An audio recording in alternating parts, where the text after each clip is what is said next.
Hi, it's Elise Lunan, host of Pulling the Thread. And today I have a very, very, very special guest. I'm talking to Rachel Goldberg-Polin, who is the author of the just released When We See You Again. She is otherwise known as Hersh's mom. It's her new book, When We See You Again, is obviously about Hersh, who was stolen from a musical festival on October 7th, 2023, and who was executed after 328 days of being held hostage. He was 23 years old at the Nova Music Festival. While I completely understand the instinct to turn away from this conversation because it probably feels like it will be overwhelming and hard, I urge you to stick with it. It is one of the most beautiful conversations I've ever had on this podcast. So please trust me.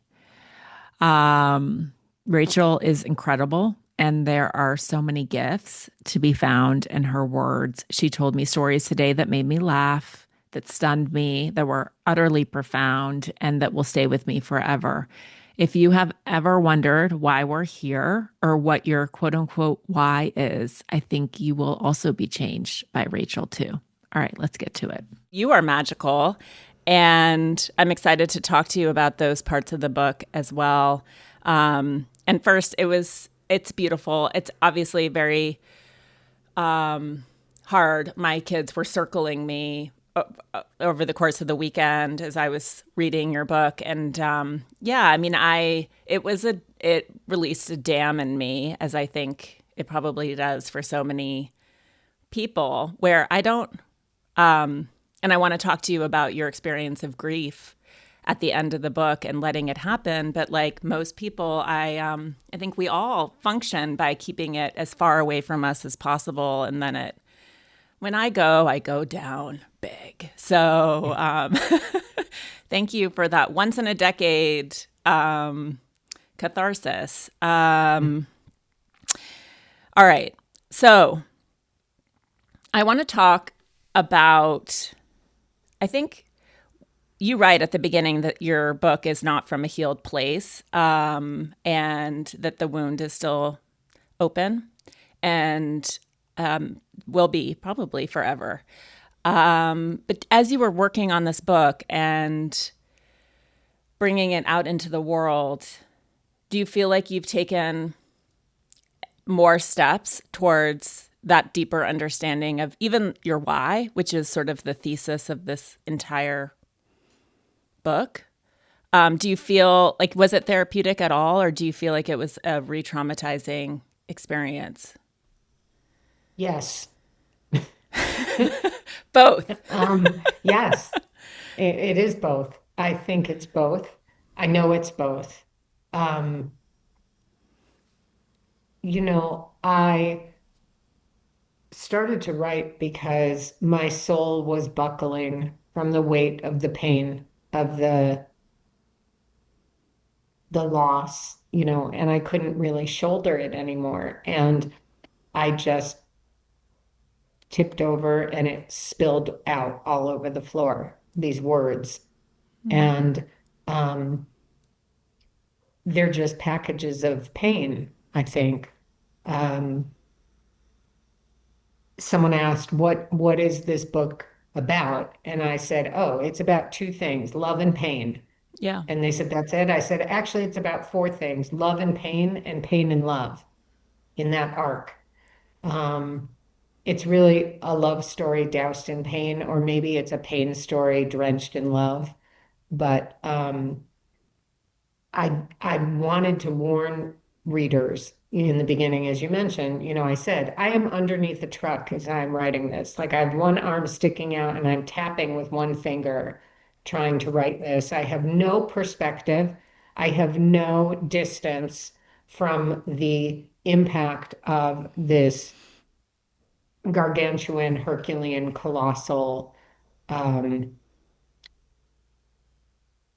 journey. I'm still in it. And I wanted to be very clear about that up front because I do think that sometimes people wait for that panoramic distance from an event so that they really can sort of comment on it in a way that is more measured.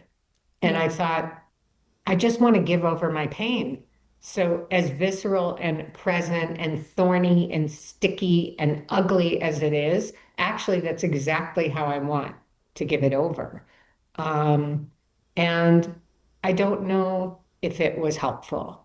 I don't know if this process now, as the book comes out next week on on the 21st, and I have no idea if it's going to be horrific or fair Mm. or fine or dreadful or epiphanal.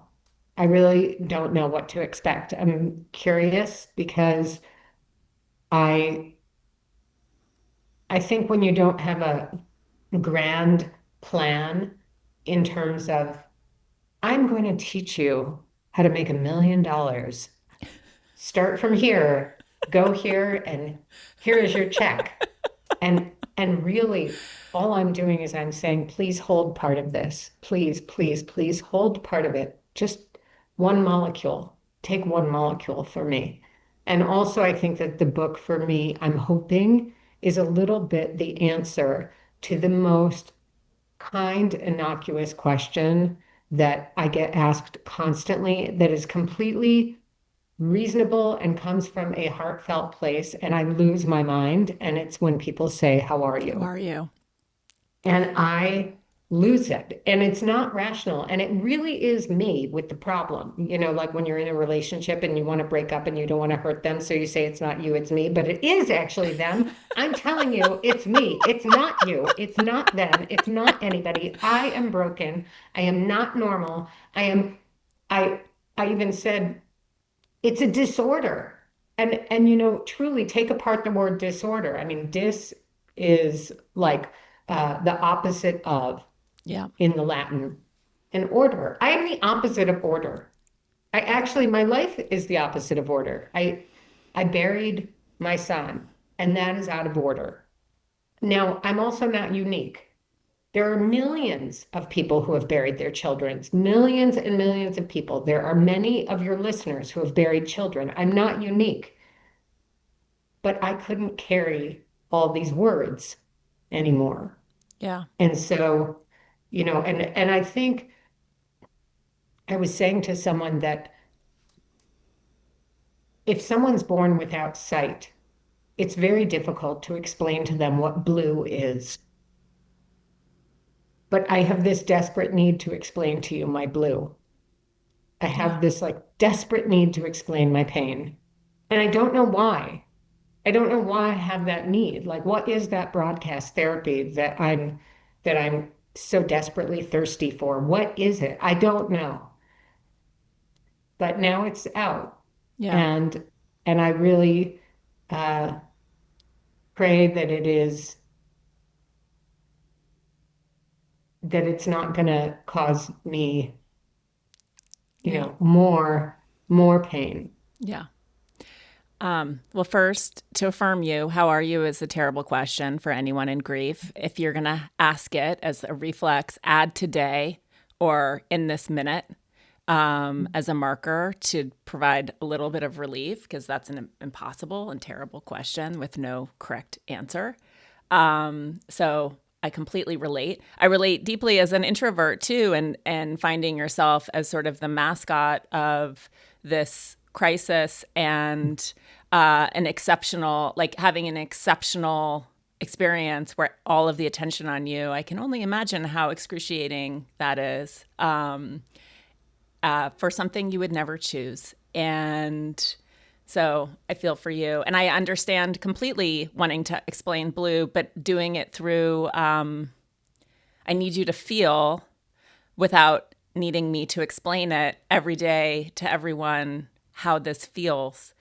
And I will say, like, as an unpackaged, the instinct or the impulse to write without distance, I think is a real gift, because as much as I also can hold this idea that when you're traumatized, you can traumatize other people when you don't have an understanding of what you've experienced. I think too many of us, and you do it so beautifully. I also want to just say that, and we'll talk more deeply about that. But that when there's distance and packaging and story and explanation and context, I think, yes, it helps us make meaning of our lives, but it's also distancing from pain. And there's so much distancing from pain and death in our culture. And it's part of the reason I think that we are living in this moment. And we need to have these visceral experiences and not distance desperately, as terrible as the medicine is. So thank you, because I think that that's it's a tremendous gift that you didn't want to give. And I also feel what was so profound about when we see you again is that I expected, and maybe this was part of the process of doing this book, I expected to encounter anger and rage and maybe just like a tiny thirst for revenge, and it's absent. How? Well, I think that that wasn't what was coming out, and I wanted really badly to tell the truth. Yeah. And the truth was the love and the loss and the grief and the mourning and the suffering. There wasn't those other, if they were present, and I do think that there are moments of anger in the book or you know, rage. Mm-hmm. Um, but those weren't, I've always had an issue with that. Even as a little girl, I always knew I went to sad, I didn't go to mad. Mm-hmm. Um, and as I was saying, I mean, Hersh was so with me, and I so desperately wanted to explain who he was. And so the ugly wasn't really what I was going for. The ugly comes because the loss is so embedded, and my DNA is different now. It's like after Chernobyl, Yeah. it changes your constitution. When anyone has the loss of an extremely core person in their lives. And I love what you said about, that we fear pain so much. It makes me think that that's what led to the opioid crisis, right? Mm-hmm. Is that this need to avoid acute severe pain. And yet pain also can promote healing. Without pain, parts of us die. And even I remember reading an article years ago about a child who was born without the nerve awareness of, so like he didn't know when he was burning himself, or he didn't know, Yeah. and you end up really hurting yourself if you don't experience suffering, which sounds counterintuitive, but that's where the greatest love and growth comes from those Yeah. losses. Yeah. I think we also labor under this belief, it's global culture wide here in the US, certainly, that we only take action from anger, but in reality, we protect what we love. And that is a far more powerful, durable, safe motivator. I want to. I want to talk about your faith, but before we get to that, that moment when you go and you see Orr, who has just been released, and he tells you that Hersh heard you. I have to imagine that was like a totally life-changing Yes. event. I said that to someone else, that was um, one of for sure the most magnificent moments in my life that will stay with me for the rest of my life. He also gave me back part of my life, Yeah. because when I buried Hirsch, I buried part of myself, obviously, And when he gave me all this information about Hersh, when they were held together. And at the end, the most interesting, I can't even say it's the most interesting because all of it was so interesting. It's like, which of your 8 children do you like the most? Which of these, all these things Orr told me. But when he said, Hersh told me that he heard you on the news. And I said, oh, he heard that I was on the news? What? Like I could not compute. And he said, no, he heard your voice being interviewed on the news. And he told me what he heard you saying on the news. And all of a sudden, I felt, when you get like weak in the knees, when you just have like this jolt went through me, and there was a flutter of something. And part of me permitted itself to come back to life. Mm. And in the Jewish faith, we believe that your name is intrinsically woven to what you will do in your life. And that's why sometimes it's actually said that there's no longer divine inspiration in the world except when we name our children, the moment we name our children. Meaning sometimes you'll think, I'm going to call him Adam. And then the moment you have this child and you're going to name them and you're like, nope, it's Solomon. Where'd that come from? I don't even like the name Solomon, but you have divine inspiration. And it's clear to me that Or Levi, his parents, had complete divine inspiration because the name Or in Hebrew means light. Oh, And he gave me back light. We were absolutely living in darkness from day 330 when the angels of death came to our door to tell us that Hersh had been executed. And we got him back in a bag with 6 bullet holes, his hair full of gunpowder, missing his dominant left forearm, skeletal, filthy. And we were in complete darkness from day 330 when that happened until the evening of 496 when we met light. We met Or. yeah. I can only imagine, obviously, in some sense, Hersh had to have known that you were climbing every mountain and every wall on his behalf, but for him to know, and also the comfort, I'm sure, of him hearing your voice.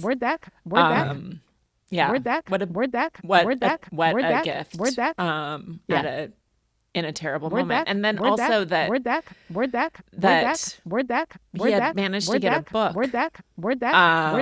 And so amazing now, obviously, that you're writing a book, but that Hersh had managed to get a fantasy novel. I know. It's crazy because what was explained to me is, they were all losing their minds. They were all in pain. They were all in trauma. I mean, Hersh, before he was kidnapped, had witnessed the murder of 18 people. He was in a 5-foot by 8-foot bomb shelter. So picture your bathroom with 28 people smashed into your bathroom, and then grenades being thrown into your bathroom, and then machine gun fire in the doorway, people shooting at point blank range. So 18 people were murdered in front of him, including his best friend on air, Shapira. His arm was blown off, Hersh's arm was blown off, and then he's kidnapped. And they were obviously suffering in ways we can't begin to even pretend to imagine. And when he walked into the tunnel on day 52 that Or Levi, Eli Sharabi, Alon Ohel, and Elia Cohen were in, they all were in shock because Hersh walked in with his mat. They had each been given a mat to sleep on. He walks in with his mat, and in his hand, it was under his arm, in his hand was a book. And they all said, "What is that? What are you doing with that book?" And he said that he had,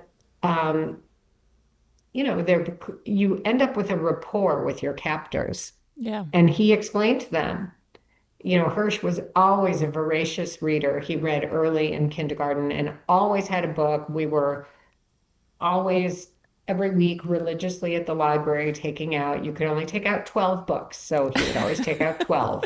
Um, and he had begged them and said, "You must get me a book. You must get any book." And I'm an English reader. Get me any book. And somewhere, one of the captors found this book that was a young adult fantasy genre book by Lee Bardugo called Shadow and Bone, which that wasn't Hersh's genre, but beggars and hostages can't be choosers. And so, or explained to us that Hersh had read the book over and over and over. He would just get to the end and start over and over and over and over.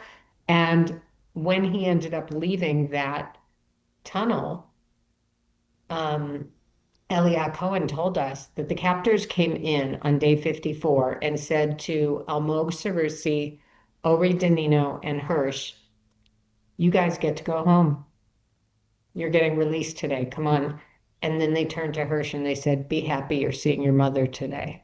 And he turned and he gave them the book so that the other hostages would have something to do. That's how sure he was that he was going home. And Orr said that that book mentally saved them because it gave them something. First of all, they read it over and over and over again. And Eli Sharabi, they had taken his glasses. So he couldn't read, even though he reads English, he couldn't read anything. So they would read the book out loud. They had book club, basically. Alon Ohel is also an English reader. He read the book, but they taught Eliyahu Cohen how to read English. He did not know how to read English with this book because they had nothing to do, but they had the book. So when I first met Eliyahu Cohen, he gave me a huge hug and he said, "And now I can speak and read English beautifully because of Hersh." Amazing. Yeah. Amazing. And or has a tattoo, right? Because of Hersh. Because he was telling everyone, reminding everyone about Viktor Frankl and knowing your why. Yeah, he was saying to everyone the famous quote in Man's Search for Meaning, "When you have a why, you can bear anyhow. When you have a why, you can bear anyhow." And Orr told us that Hersh kept saying this mantra over and over and over again, and he was telling them this is what got Viktor Frankl through the Holocaust. It was a riff on what Nietzsche originally said. And Hersh kept saying to each of the men in that tunnel, figure out what is your purpose, what is your meaning, and you will get out. Like all of us have to keep our eye on the prize in this world. And it really resonated with them. And they said that every day, even after Hersh and Ori and Almog left their tunnel, they would all go through, they would do like a little circle every day and say, "What's your why?" Because your why changes sometimes. And sometimes it can change within the day. Your why for the morning isn't your why for the afternoon. And so Orr said to us, we met him, he was 50 kilo, and he's like maybe 6 feet tall. And he said to us, "When I'm feeling stronger, I'm going to get that tattooed right here." And my daughter heard him interviewed after he got the tattoo, which he got in English, by the way, that when he went home and his son saw the tattoo, he said, "Daddy, what is that?" And he said, "It's you."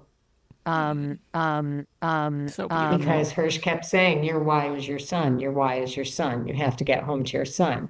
And, for people who don't know, Orr was at the Nova Music Festival with his wife, Einav, who was one of the 18 people who was killed in that bomb shelter. Yeah. And it's just a really powerful, gift that we were given. God, and unbelievable, and honor, saved, presumably saved many lives in that bomb shelter too by Anyone who's standing. alive today Yeah. is alive because of one word, and that word is honor. Yeah. Who was Hersh's best friend, and Hersh watched him die. I also just want to say he did also save Hersh. Yeah. And he gave us a gift. And I've said to his parents, Moshe and Shira, over and over, I have thanked them because those 330 days that were Um, utter torment and torture and agony and misery were a gift Yeah. because we got to try to save him. Yeah. um, Yeah. You um, write so beautifully about that um, with your like fierce little fists or um, something. I can't um, remember exactly what you said, um, but the sort of um, like um, the um, honor of um, getting um, to fight for Hersh and the other hostages for so long. I can imagine that as the most excruciating and the most loving action to be able to take to do something, right? And you did a lot. Um, so throughout the book, I love the sort of moments where you're talking about your faith and teaching about Judaism, and there are these little respites that are such beautiful and soft places to land. And you have this incredible faith, which I respect deeply, which is I can't remember exactly the words, but like if I guess when the other after you receive Hirsch's body and bury him after he's murdered, you continue to fight with John for the release of the rest of the hostages and ultimately the ceasefire. And people want you to be enraged when the final hostages come home that Hersh is not among them. That's not fair. And you say essentially like, I know he's not supposed to be here because he's not here, which is so profound. I mean, but can you talk a little bit about this faith and even your dreams and Hersh's journal? I mean, it is also mind blowing, but and maybe we start with death and Tehran. Yeah, So, okay, so that was like five 15 questions. questions. That's what I Right. like to do, Okay. Rachel. 15 Right. questions. Okay. Okay. Well, let's start juggling. Um, so the first thing that I'll say about faith is that it's incredibly challenging for any of us to describe how we feel about this universe and how it's organized. And, I always say, I believe in an idea of God because I think that everybody's idea of God is so different that it's loaded when people say, "Oh, I believe in God." Right. Because that what is yours is even if we grew up in the same household with the same parents, going to the same church or going to the same synagogue or mosque or temple or wherever, and we have different appreciations of how this whole place is organized. And I have been extremely grateful and thankful that I happen to be a believer. And it's not hard for me. And that's been from when I was a young kid before I even really understood the world. And then as I wasn't raised in a observantly Jewish home, and then I came to um, learn and discover and observe in a way that's different from how I was raised. And I kind of feel like it's cheating a little bit. Like I say, I just know. I know that there's God. Where, like knowing is different than having faith because, I know this is a phone.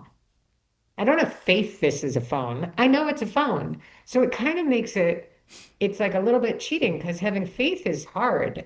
Because having faith means you don't know, but you hope. Right. Um, so that's, a little bit. And so that was why when, all these, when the last living hostages came home, thank God, in October of 2025, so many people were saying what you were sharing from the book, where they were saying it's not fair and it should have been Hirsch and how is this possible? And uh, it's not right. And to me, it seems very clear that Hirsch is not supposed to be here now because Hirsch isn't here now. Yeah. And that's how I know. It doesn't mean I like it. Right. You can hate it, Yeah. but you can know it. And that's definitely how I feel. And I'll tell the story of Death in Tehran because I love that I do tale, which too. is, so Yeah. I had never read Man's Search for Meaning. And then, of course, after meeting Orlevy and him telling us that Hersh was quoting from it, I thought, oh my gosh, I've got to get my hands on that book. And it's a slender book. It's an easy read. I mean, it's a Yeah. terrible read, but it's an easy, terrible read. And it's And beautiful. Yeah. totally, Yeah. completely. And he talks about, Viktor Frankl talks about a tradition, a folk tale that's in many cultures. There's a ancient Mesopotamian version, there's an Islamic version, there's uh, I'm trying to remember, there were four different versions of this tale, but more or less the story is that there's a king and his servant, and they're walking through a garden and they part ways for a moment, like to go around a bush. And when they come back together, the servant says, "Oh my gosh, Your Majesty, I just saw death. Quick, give me your finest horse and I'll run away to Tehran so that death doesn't get me." And the king says, "Sure, take my finest horse, off you go." And he goes galloping away. And then the king is by himself in the garden and he bumps into Death. And he says to Death, "Why did you frighten my servant?" And Death said, "Oh, I didn't mean to frighten him. I was just surprised to find him here because I have a date with him later in Tehran." Yeah. And it just kind of, it's like a mic drop moment of, Yeah. you cannot outrun your destiny. You know, he ran straight into his destiny by trying to run away from it. And there's also a version of that in the Talmud, about King Solomon. And it's the same idea. And the punchline at the end of the passage with King Solomon is, "Your feet will always take you where you're supposed to be." Yeah. Yeah. I know. I mean, and it's like a terrible realization, right? Because we want to believe that we're sort of this completely self-authored, every decision does matter, etc. But this idea that there's this overarching fate, right? That's ours, I and this, love it. yeah, you love it. Yeah. Yeah, it's Yeah. comforting. Yeah. I don't even know if it's comforting. It makes, there's so much chaos and pain and confusion and discombobulation in the world. But if somewhere there's this exquisite tapestry that's actually there and we don't see it because we're too close, Yeah. that is really interesting to me. My mom, I grew up in Chicago, so I have a bad accent, but I'm really friendly. And she was desperate to make me cultured, so she would take me constantly to the Art Institute. And her favorite painting, which became my favorite painting, was the famous one by George Seurat, Yes, in the the park with famous yes, oilist, yes, right? one of my favorite paintings too. Yes. And she would, now this was back in the day because I am old. They didn't have the red velvet rope. You could actually go up to the painting. Now they have like a whole situation because I think people like me were probably touching the painting. But she would put me very close to the painting and I would say, "Oh, all I see are dots and it's giving me a headache." And then she would say, "Close your eyes and take 15 steps backwards. And now open your eyes." And suddenly, here you go, this magnificent order Yeah. and gorgeousness. And I really believe that. I believe that there is a huge masterpiece. I'm a molecule in that. I am nothing. I'm smaller than dust. I am probably, I will never be privy to know why my dot was put here and not here, why it's this color and not that color, and why this had to happen and why that had to happen. But I really believe it. And then when it doesn't mean it doesn't hurt. It doesn't mean I don't have an obligation to make things better, to make things different, to change things, to identify injustice and make it just, it just means there's something bigger than me. And I'm not a big shot. I Yeah. might think I am. And I also love, there's a part, this is like a complete like tangent, but there's a part in the Torah that talks about predicting that, initially when we're trying to be successful or do whatever it is in life that we pursue, when we become successful, we think it's because of us.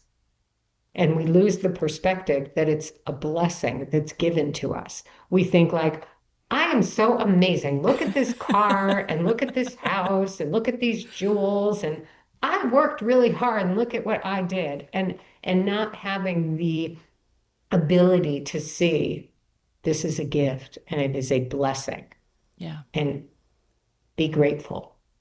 And it doesn't mean you don't have to work hard. And it doesn't mean you weren't a partner in it. It just means you didn't do it yourself. Yeah. I want to talk about that, like this idea of the blessing and the why. Ultimately, I know that's sort of like an ongoing question. But can we talk about how? And I would imagine that this maybe provides some iota of comfort too, but that you found and somehow decided to keep a page of a journal of Hersh's written in Hebrew. You couldn't read it. And it sounds like he had terrible handwriting. But after your daughter translated it for you, and he writes about being in a tunnel. Right. I mean, So, wow.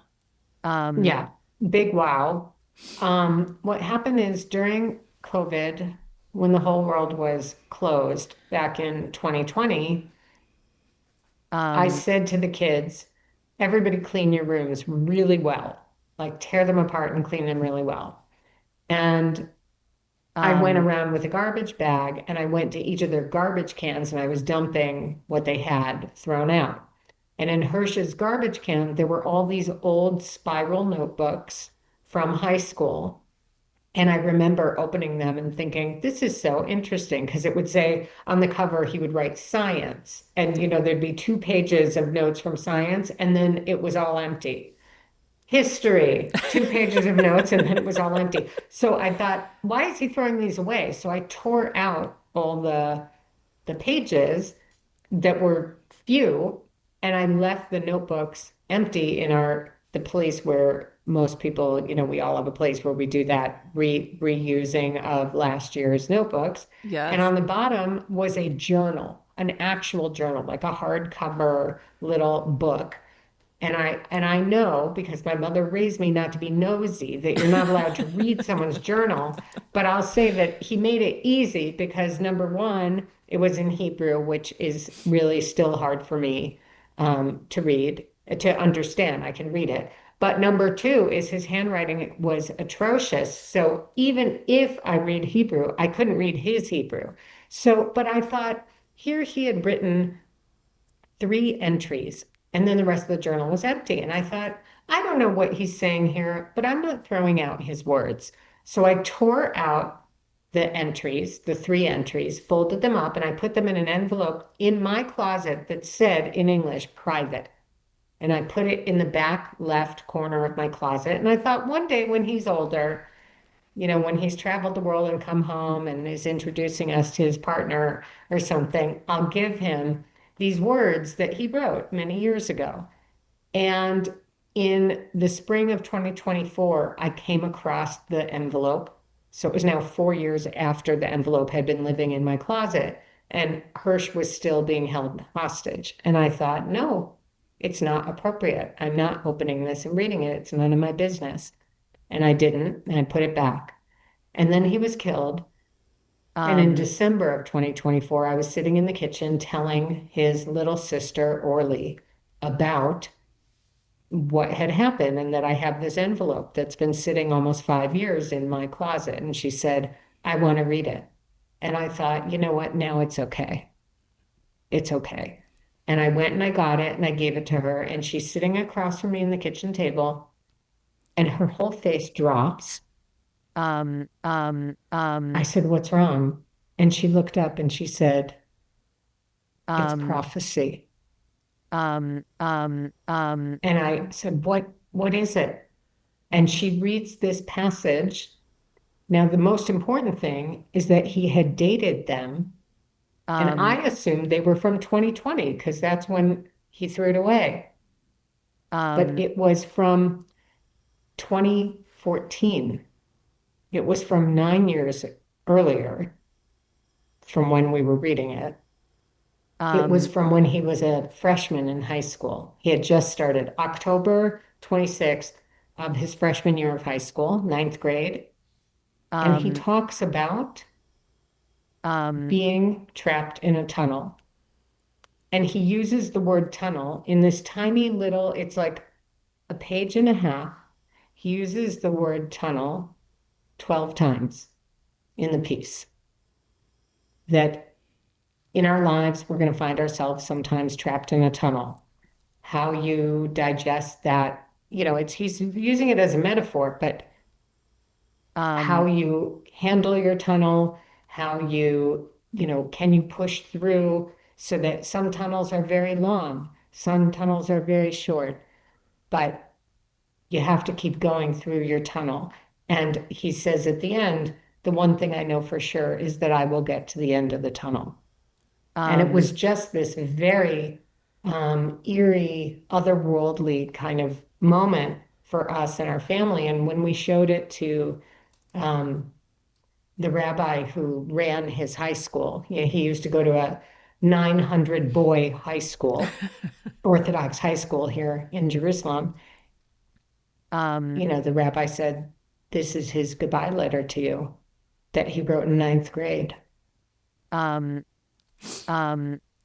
so in the book, we actually have the exact translation verbatim with the mistakes of the letter that he wrote, the entry that he wrote. It's so beautiful and very profound and also resonates.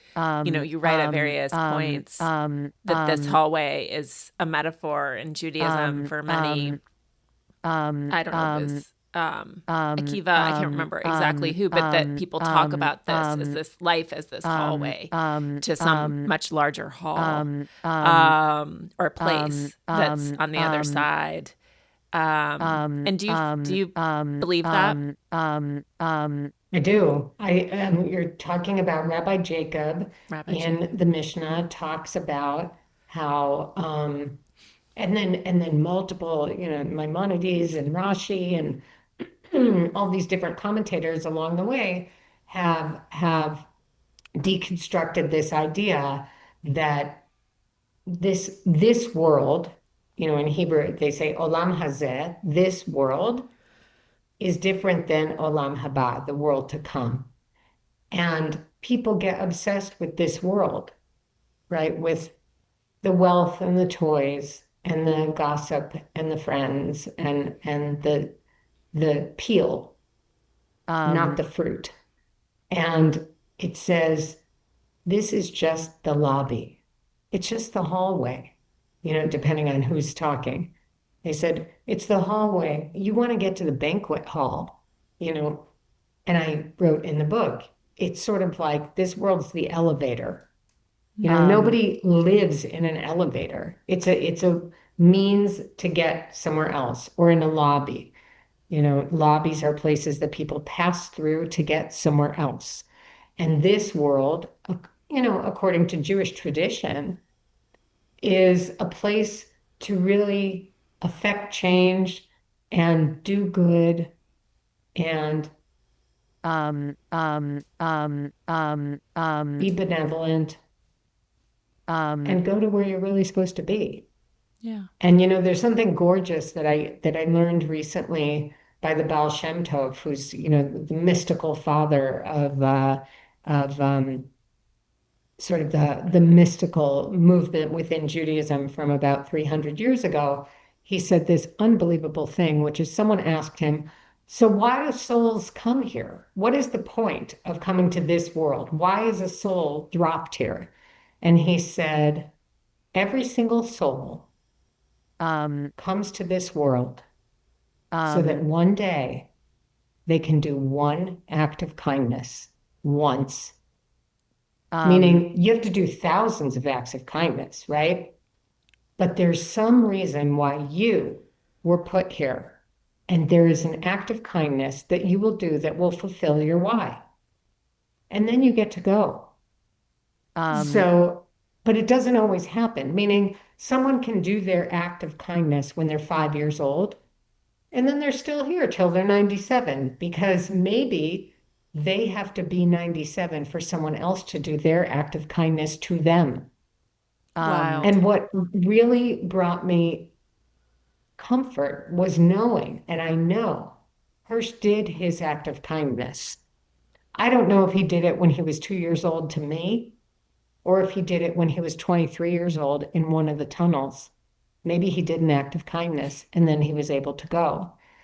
But I know he did it. And that gives me tremendous comfort. And I am aware that I'm here because I'm not done yet. You're here because you're not done yet. Yeah.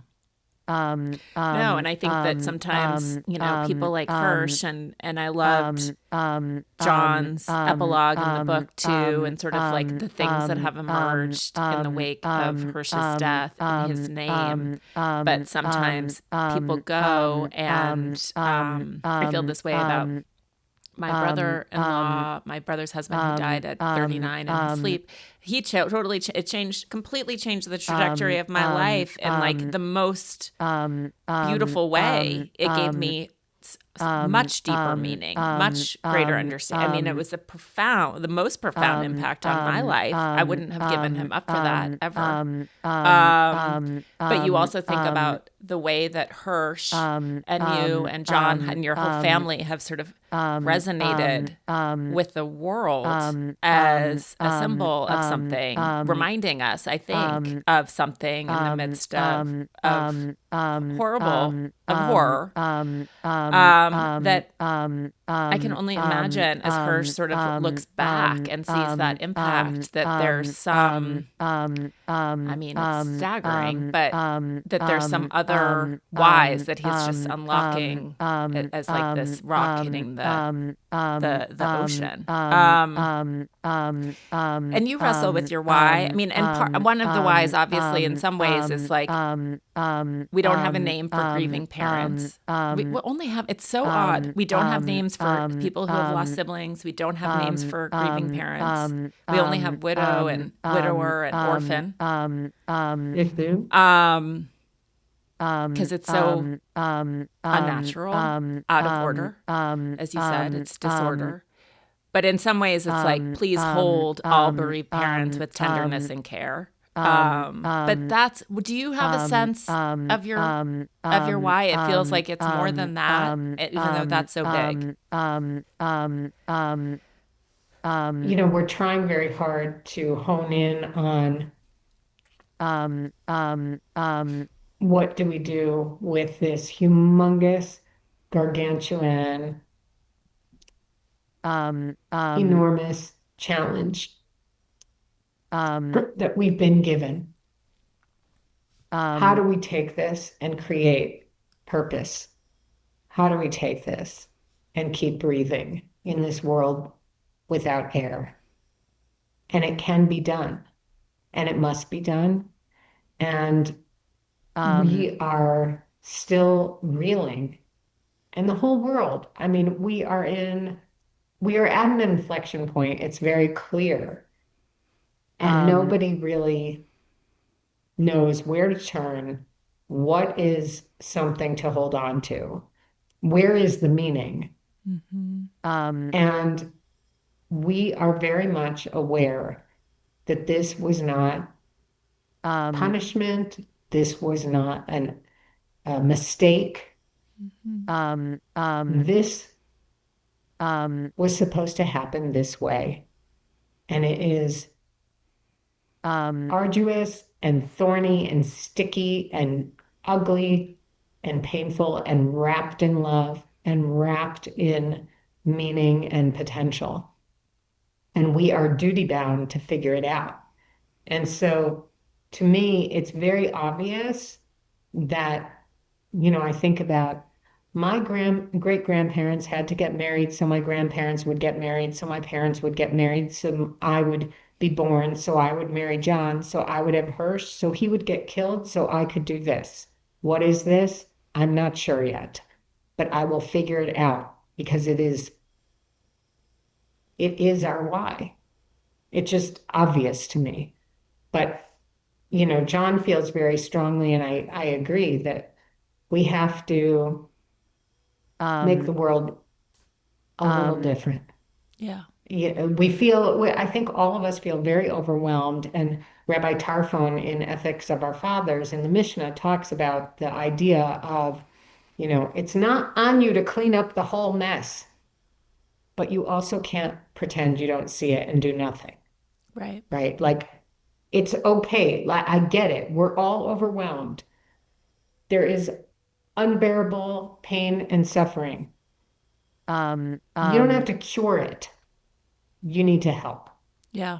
And that's what we're all, hopefully trying to do. I think what ends up happening sometimes is we try to distract ourselves, and I don't blame us for distracting ourselves with with worrying about the things that we know are not important. We're always saying that. That's the disclaimer. I know this is ridiculous, but and then somehow, then it's allowed. As soon as we say that, then we're allowed to have Yeah. the ridiculous thing be, front and center. But I think that what happened to us is it's almost like what happened in Chernobyl. It changed our DNA. It changed this disaster was so deep and embedded in us that I'm no longer myself who I was before. And then I actually realized maybe I am myself, but I'm now revealed because the ease is gone. Mm. I um, don't have any more ease in my life. And I miss it. I remember it.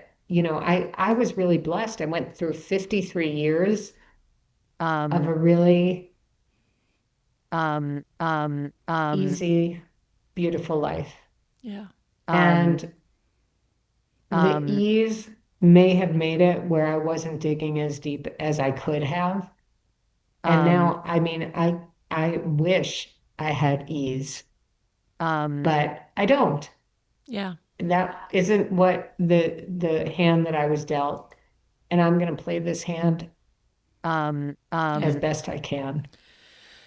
I know um, we're um, essentially at time. There's a um, small um, moment, um, but I didn't um, know um, this, even though I'm um, Jewish. But like um, you, I was not raised um, as an um, observant Jew, and I feel like I um, missed. So I'm still learning. I'm on the um, curve. um, But um, you talk. I um, think this um, is um, it is so profound. I was um, stunned by it. You um, talk um, about on um, the Sabbath um, how um, you um, bless. um, There are many um, women that you um, can sort of bless your daughters in the um, name of, but that um, you bless your sons in the name of Joseph's sons. um, Is that correct? um, Um, Yes.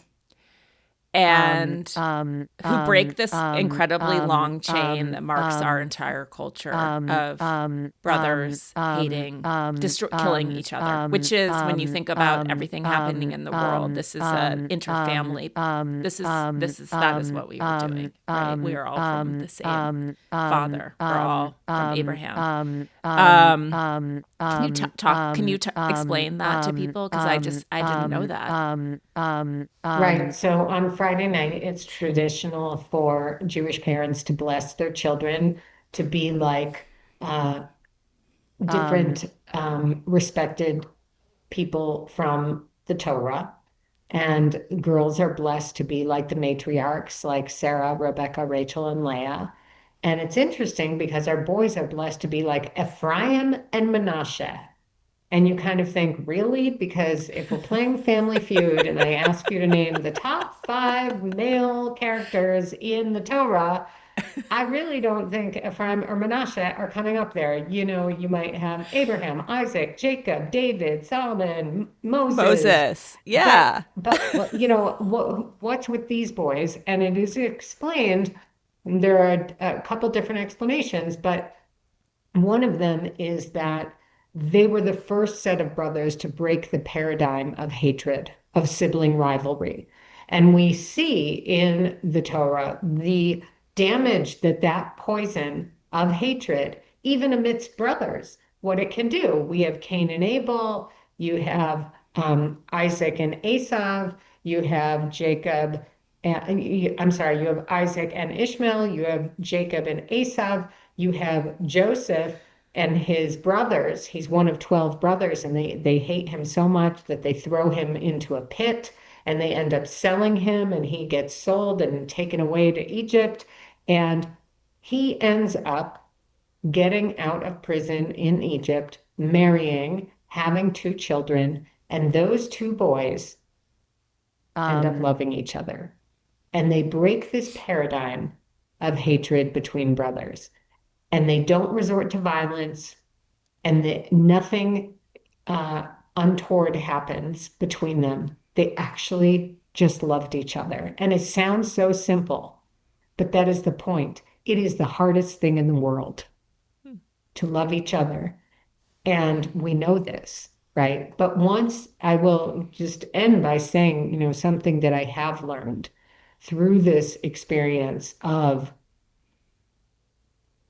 radical loss is that love is stronger than time, and love is stronger than death. And I didn't know that before. And love is like bamboo, and it keeps growing, because I am telling you, I love Hersh more today. I love Hersh more right now than I did this morning. And it makes no sense.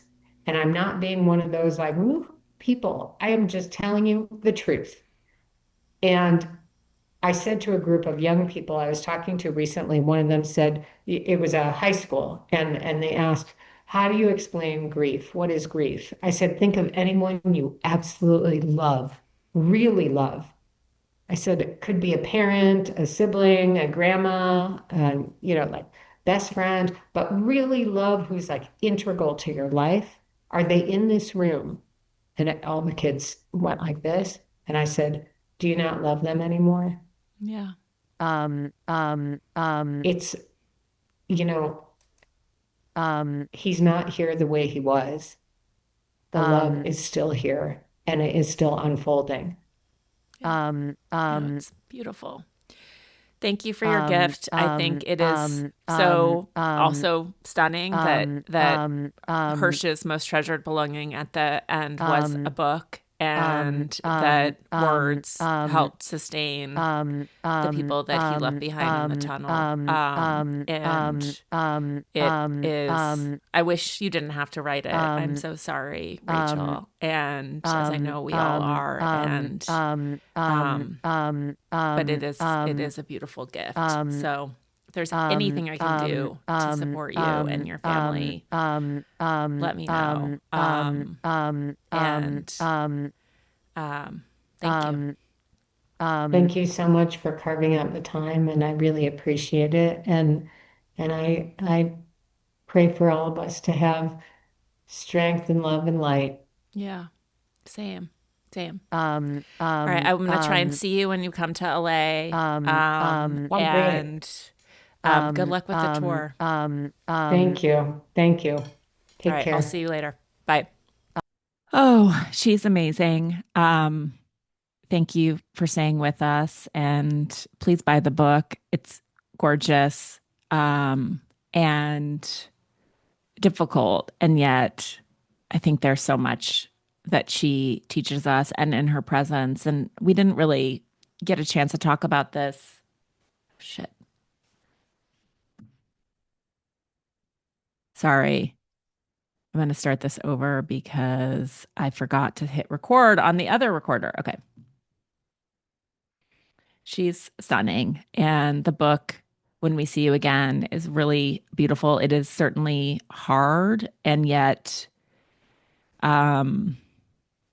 I promise you it's worth it to stay with her in her pain. It's a very beautiful and pure kind of pain. And the absence of anger, rage, desire for revenge is remarkable. It's not a political book, it's a humanitarian book, which I think in this particular moment is a great reminder. We didn't really talk about this. We glanced over it, but she writes a fair amount about the suffering of that club that nobody wants to join, which is bereaved parents, parents who have lost children or whose children have died, just to be frank, and how it is like a homesickness. She calls it Hersh sickness, where each day it only grows. There's no abatement. Grief is pretty pernicious.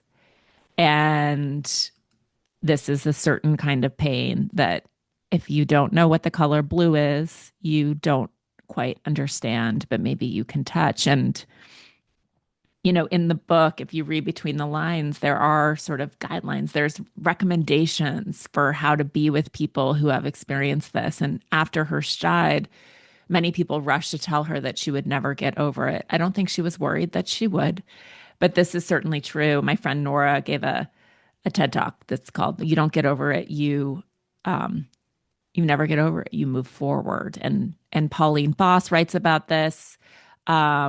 I'll include all the show notes. I've done many episodes with like Frances O'Connor, who Rachel also writes about as well, and this what happens when an attachment figure dies and how primate mothers carry their dead babies around for months and stop grooming. They're in grief. It is a visceral, wild experience. But this is why she and John ultimately wore the masking tape, marking the number of days that Hersh was in captivity, because they just couldn't bear to have to tell people and answer that question compulsively. And so she writes, I think this is really helpful. These kindred sufferers want, I know, to offer comfort as well as to receive it. But as someone who still feels open lesions all over my body, when people grab me or try to hug me, it has been painful. I think this is confusing for the person offering themselves in kindness to me. I know it is coming from an abundantly benevolent place. Years ago, a gifted teacher, Ilana, taught me a piece by the famous Reb Shlomo Volbe about the chesed, kindness. This most complicated of disciplines requires looking at the person in front of us and asking ourselves, what does this person need, rather than what do I imagine I would need in this person's situation? All right, friends, thank you for listening. I will see you next time.